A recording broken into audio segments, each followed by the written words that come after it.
Bueno, en los fármacos que actúan sobre el sistema nervioso autónomo que habíamos hablado, que es el sistema que se encarga justamente de regular todo lo que eh, se produce dentro de nuestro cuerpo de forma automática, ¿verdad? Que dentro de esas funciones teníamos, por ejemplo, la frecuencia cardíaca, teníamos la presión arterial, lo que es la digestión, también habíamos hablado que entra dentro de esas funciones. ¿Y cuáles son estos medicamentos? Están, por ejemplo, los agonistas colinérgicos. ¿Qué es lo que hacen este tipo de medicamentos? Imitan lo que es la acetilcolina. ¿Y qué hacen? Activan los receptores justamente de la acetilcolina, que son los receptores colinérgicos. ¿Qué va a producir dentro de nuestro cuerpo la activación, ¿verdad?, de estos receptores?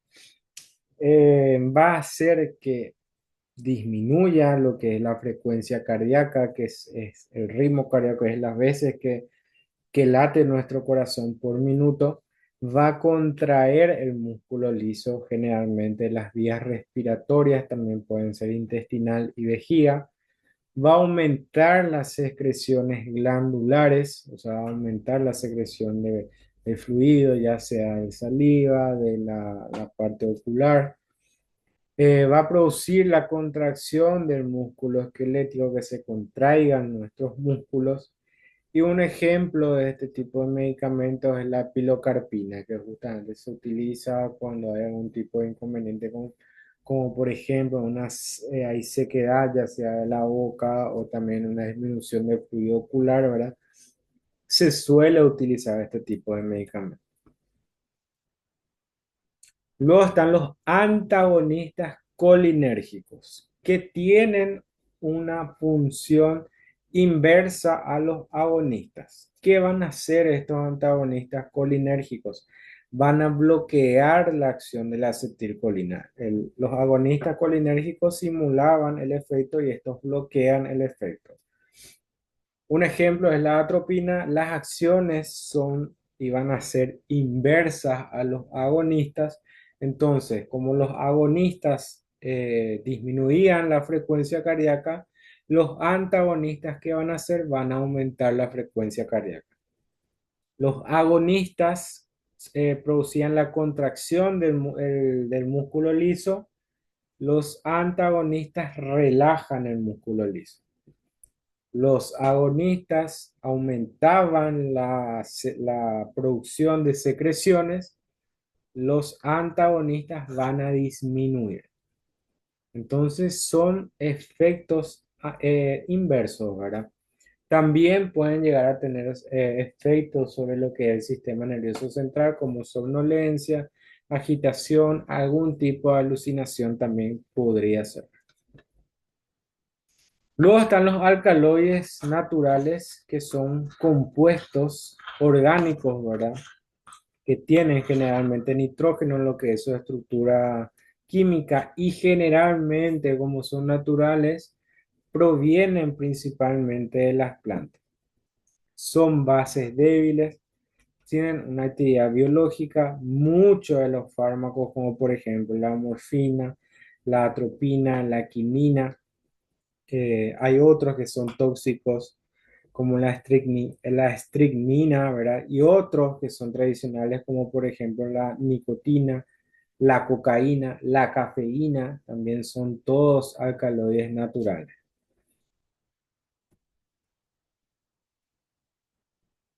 Luego tenemos los agonistas adrenérgicos, que lo que van a hacer es, van a imitar la acción de la adrenalina y la noradrenalina, o sea, van a activar los receptores de estos y van a actuar, ¿verdad?, sobre los receptores en sí, que regulan ciertas funciones, como por ejemplo la presión arterial, la frecuencia cardíaca, la respiración, el metabolismo. Y un ejemplo de este tipo de medicamentos es, por ejemplo, el salbutamol. Y los antagonistas adrenérgicos, como les dije, van a tener una función inversa a lo que son los agonistas adrenérgicos y pueden actuar, ¿verdad?, sobre dos tipos de receptores, o sea, pueden bloquear dos tipos de receptores, que son los receptores alfa y beta. Si bloquean los receptores alfa, lo que van a producir dentro del cuerpo, van a dilatar los vasos sanguíneos, o sea, el calibre del vaso sanguíneo va a aumentar y eso que va a hacer que la presión dentro del vaso sanguíneo disminuya, ¿verdad? Van a aumentar también lo que es la noradrenalina, eso que puede llegar a ocasionar, ¿verdad? Puede subir el ritmo o puede subir también la presión en sí. Si actúan sobre el alfa 2, si actúan sobre el alfa uno, va a disminuir la presión.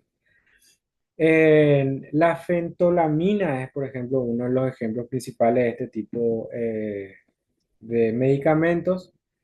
Y lo que producen en sí, los que no son específicos, los que no son selectivos, ¿verdad? Que no, los antagonistas que no actúan solamente sobre un tipo de receptores, el efecto en sí que va a tener va a ser una vasodilatación fuerte.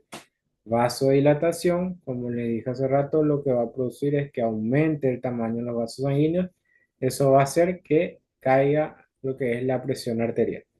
Y los beta bloqueantes que lo que van a hacer es van a bajar el ritmo, o sea, la disminución de los latidos por minuto y la fuerza con la que bombea también el corazón. Esa disminución de la fuerza con la que bombea el corazón también va a hacer que disminuya lo que es la presión arterial. Voy a pasar directo a la segunda clase.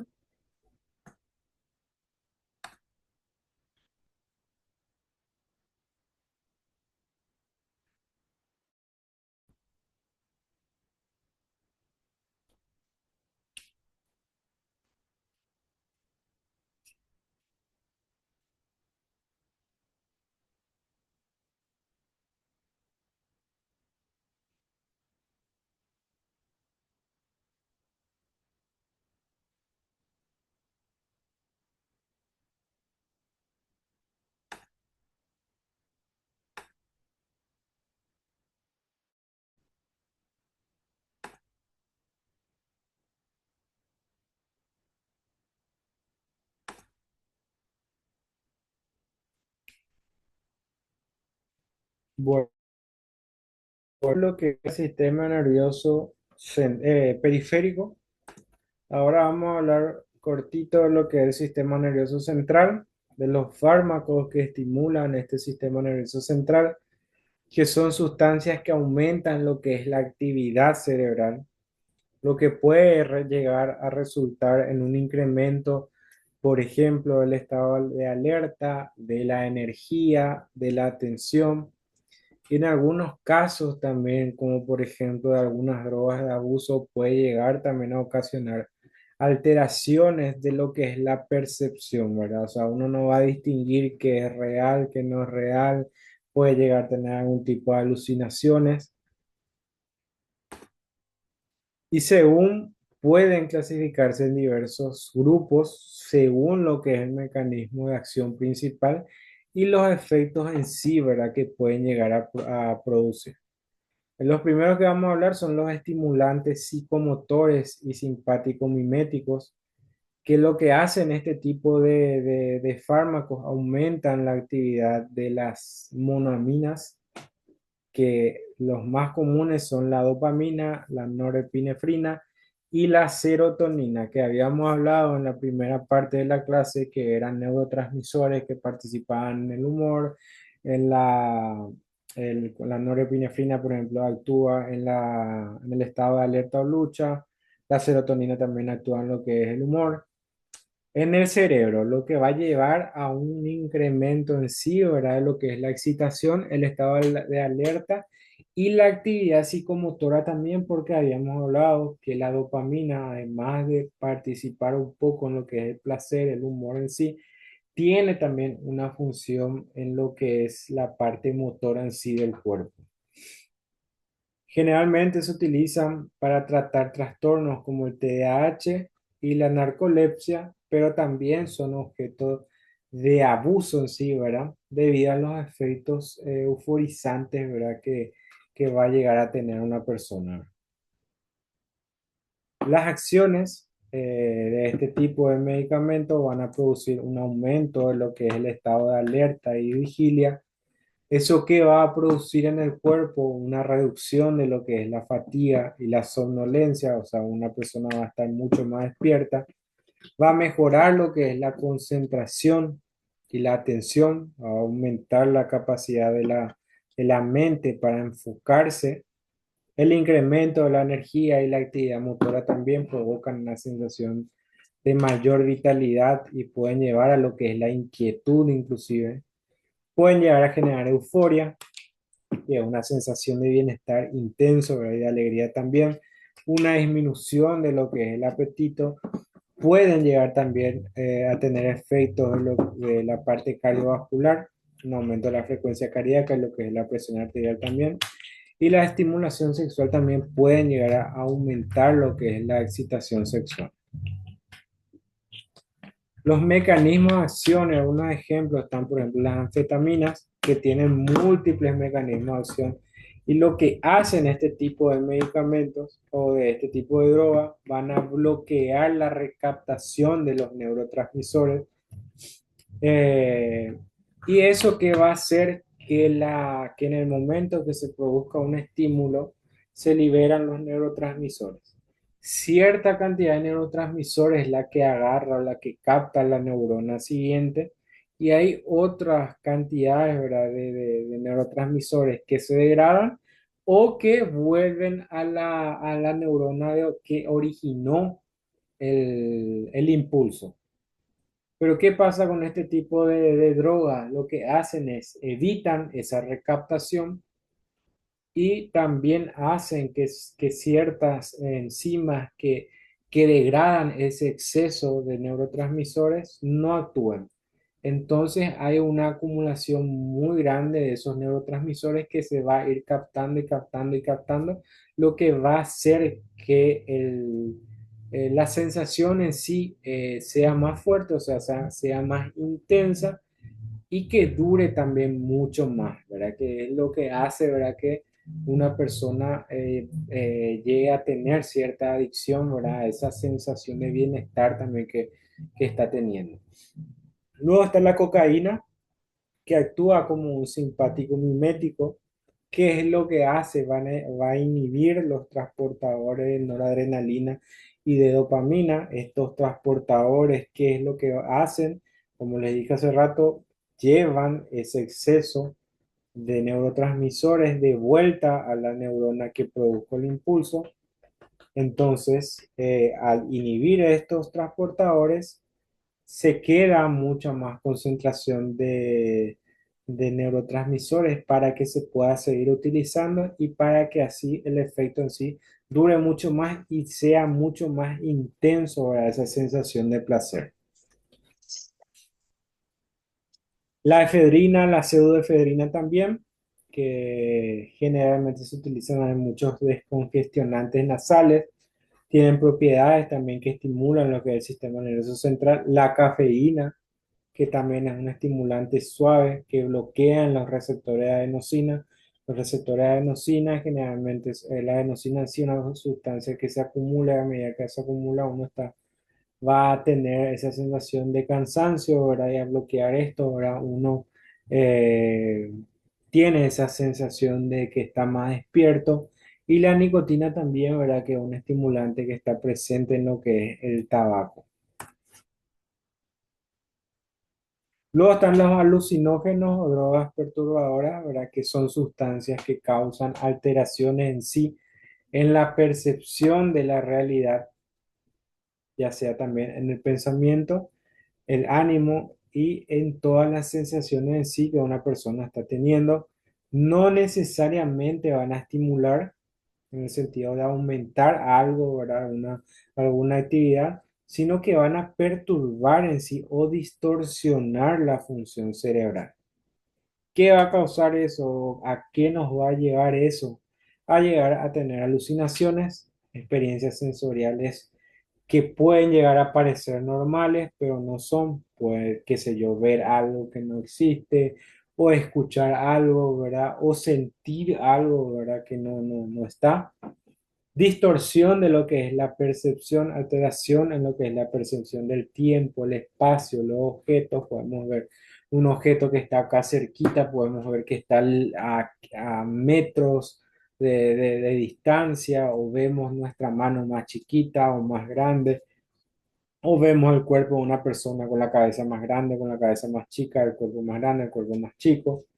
Cambio en lo que es el estado de ánimo y emociones, que es lo que pueden inducir la euforia, ansiedad, pánico o sentimiento de trascendencia, ahora, dependiendo de cómo esté la persona en ese momento. Alteración del pensamiento también, una persona empieza a hablar y empieza a decir cosas que no tienen ningún tipo de sentido. La sinestesia, que es la mezcla de percepciones sensoriales, ¿qué quiere decir eso? Que este tipo de medicamentos lo que hace es conecta parte del cerebro que generalmente en condiciones normales no están conectadas, principalmente la parte de los sentidos. Entonces capaz nosotros agarramos y estamos escuchando una música, un ejemplo que les doy, ¿verdad? Escuchamos una música y nosotros estamos viendo la música también, ¿verdad? Y experiencias místicas y espirituales, ¿verdad? Que hay muchas de este tipo de fármacos, este tipo de drogas que se utilizan para tener esos famosos viajes espirituales, ¿verdad? Que generalmente en la parte así de Perú, de la parte del Amazonas, de esa zona, ¿verdad? Entre Brasil, Perú, Colombia, Bolivia, se utiliza mucho, ¿verdad? Para hacer ciertos tipos, ¿verdad?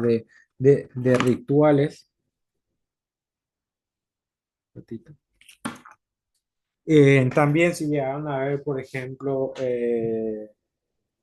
la película de Pantera Negra, hay un momento en que de Marvel, ¿verdad? Superhéroes, le dan, ¿verdad? Un medicamento, una pócima, ¿verdad? Que hicieron de una planta, creo, si mal no recuerdo, y les hacen tener ese viaje astral, ¿verdad? Donde se va y se conecta ahí con sus ancestros.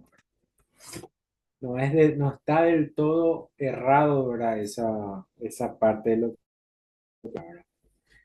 Y los mecanismos de acción, algunos ejemplos, tenemos el LSD, que afecta principalmente la forma en que actúa lo que es la serotonina, especialmente en los receptores que se llaman 5-HT2A.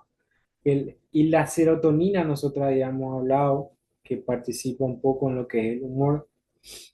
Entonces, si nosotros bloqueamos, ¿verdad? Esos receptores, ¿verdad? Nosotros vamos a tener mucha más biodisponibilidad de este LCD para que pueda generar mucho más, o sea, pueda ser mucho más intensa lo que es esa sensación de placer en sí o de bienestar que vamos a estar teniendo.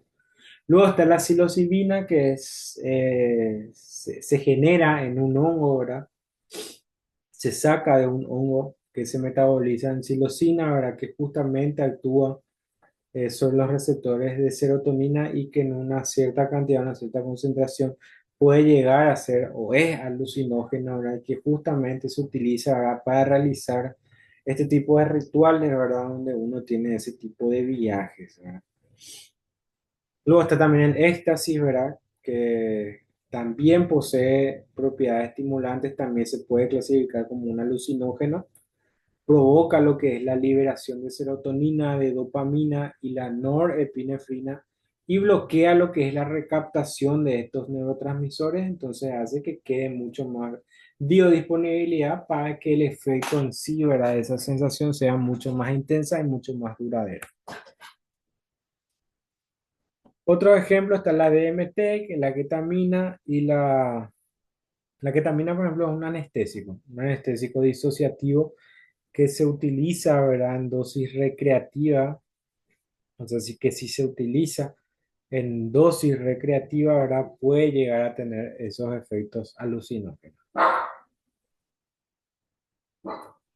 Luego tenemos otro tipo de fármaco, ¿verdad? Que creo que es uno de los que más conocemos, más escuchamos, que son los anestésicos, que sabemos que son fármacos que producen una pérdida reversible de lo que es la sensibilidad y puede ser con pérdida de conciencia o sin pérdida de conciencia. Se utiliza entonces para poder realizar procedimientos quirúrgicos, un procedimiento diagnóstico o algún procedimiento terapéutico eh, que llegue a ser muy doloroso, ¿verdad? O que pueda llegar a generar un dolor insoportable, ¿verdad? Su acción es deprimir lo que es de forma selectiva y también reversible la función de lo que es el sistema nervioso central y de los nervios periféricos en sí. ¿Cuáles son las clasificaciones? Los dos principales tipos anestésicos están los anestésicos generales y los locales. Los generales producen lo que es el estado de inconsciencia, ¿verdad? O sea, nosotros cuando nos aplican o nos dan un anestésico general, uno pierde la conciencia, uno no siente nada, produce una relajación muscular y una abolición de los reflejos. O sea, uno no puede mover, no puede moverse. Y los anestésicos locales bloquean lo que es la transmisión nerviosa en un área específica, ¿verdad? Que nosotros queremos bloquear, que nosotros no queremos que sienta en sí el paciente.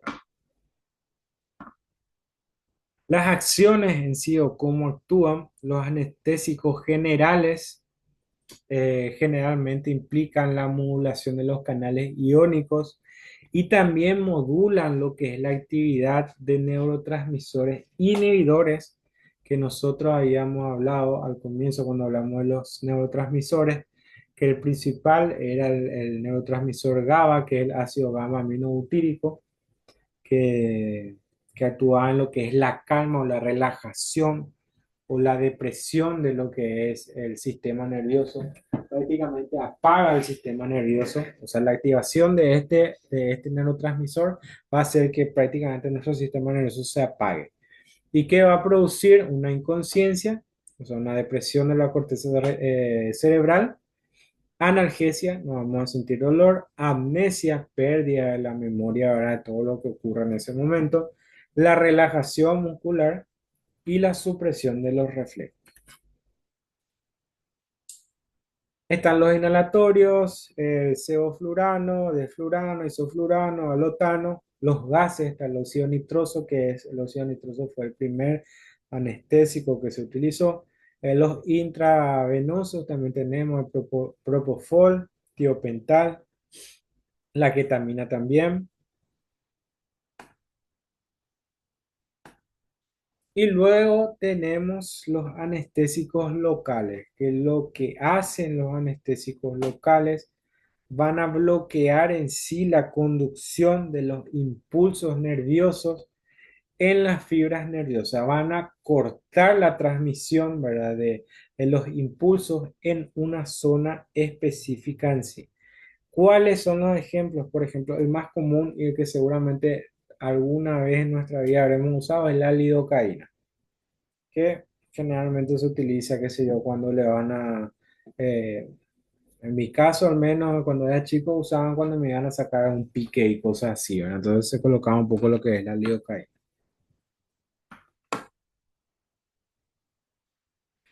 Luego tenemos algunos trastornos, ¿verdad? De lo que es la parte de los neurotransmisores en sí, ¿verdad? O sea, una disminución, un aumento de ciertos neurotransmisores nos pueden llegar a generar a nosotros ciertos estados, ¿verdad?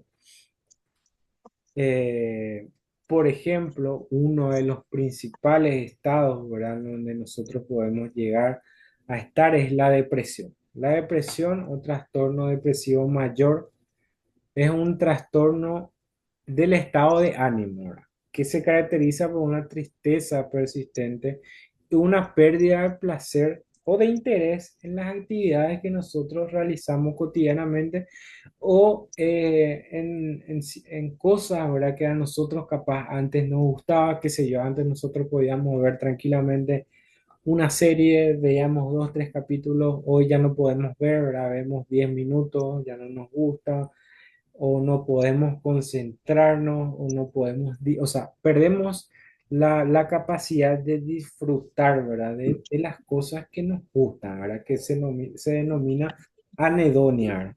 Otros síntomas incluyen, por ejemplo, la fatiga, el sueño. O sea, una persona que está deprimida solamente quiere dormir porque tipo siente paz en el momento en que duerme, es el único momento, ¿verdad?, en que siente paz o está tranquila, ¿verdad? Siente fatiga, sentimiento de inutilidad, de culpa, de dificultad para concentrarse y también tiene ciertas ideaciones suicidas. Se cree, ¿verdad?, que este tipo de trastorno, ¿verdad? Perdón, este tipo de trastorno está asociado, ¿verdad?, a una disminución o desequilibrios en sí de algunos neurotransmisores, como por ejemplo tenemos la serotonina, la dopamina y la norepinefrina. ¿Por qué la serotonina? Nosotros habíamos hablado que la serotonina participa un poco en lo que es el humor, es el neurotransmisor que se libera cuando nosotros sentimos una sensación de recompensa, ¿verdad? O sea, recibimos algo, un ratito.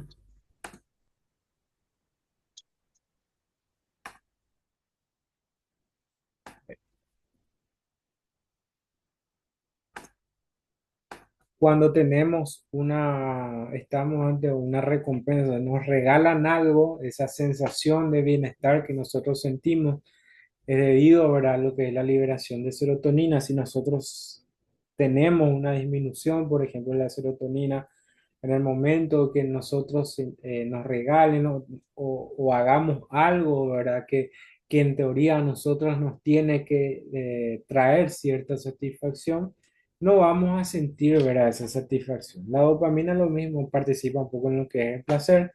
Si tenemos una disminución, ¿verdad?, de este neurotransmisor, vamos a tener una disminución también de esa sensación de bienestar, esa sensación de placer.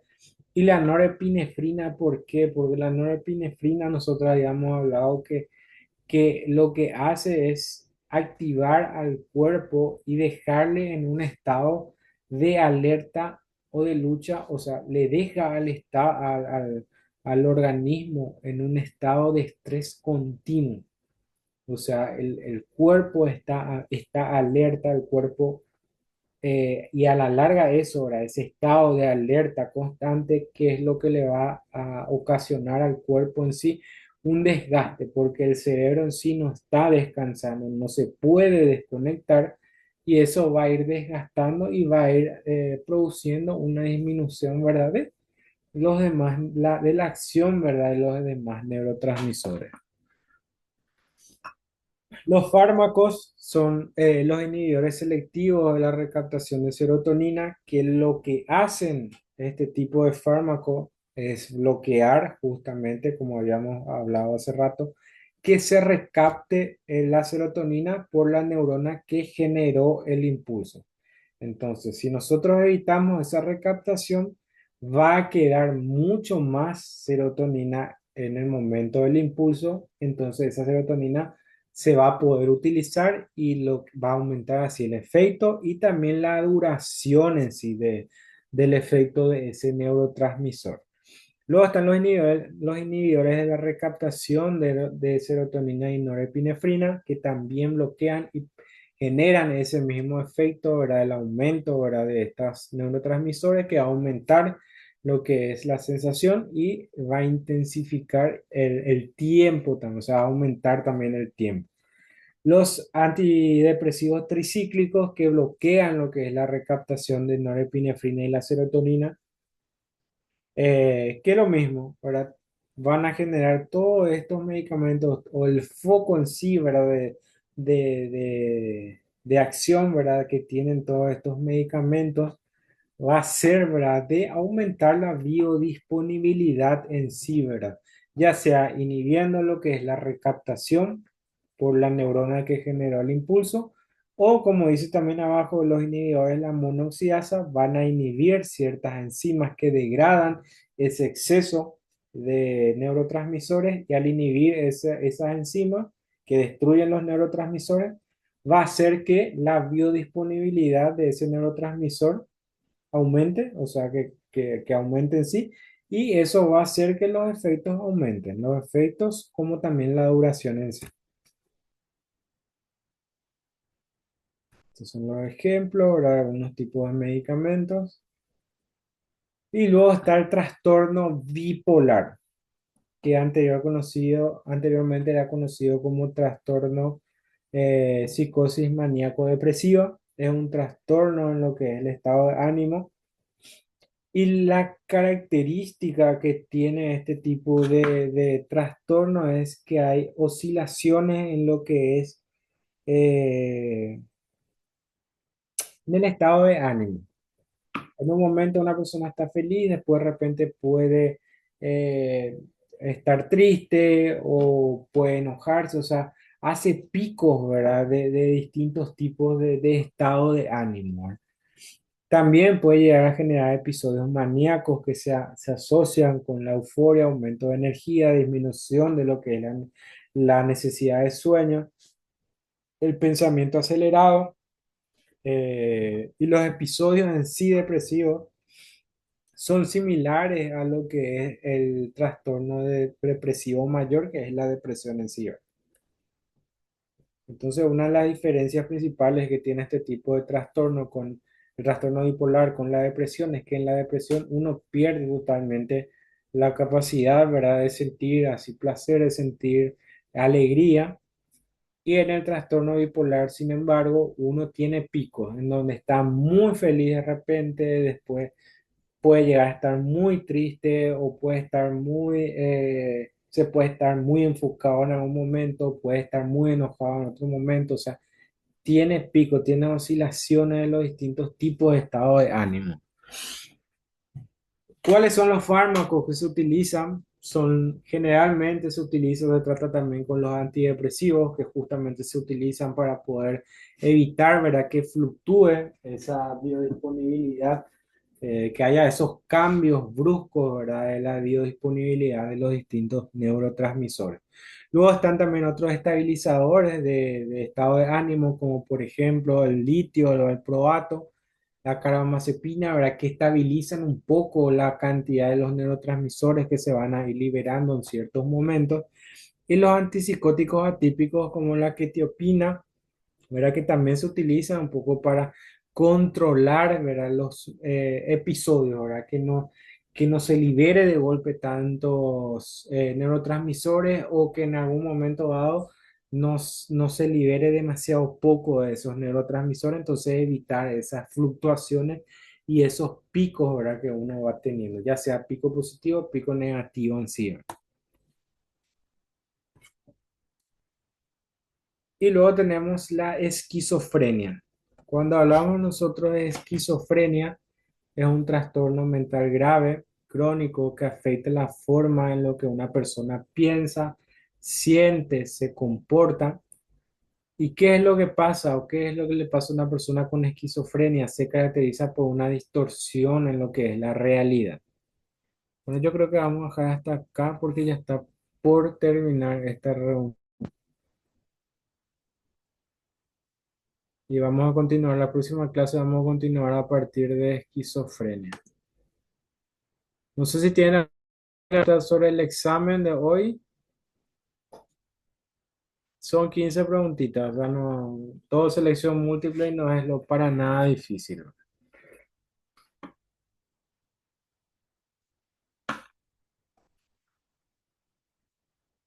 Bueno, y si es que no tienen más ninguna consulta, yo ya les libero y nos vemos la próxima clase, el próximo sábado en el instituto.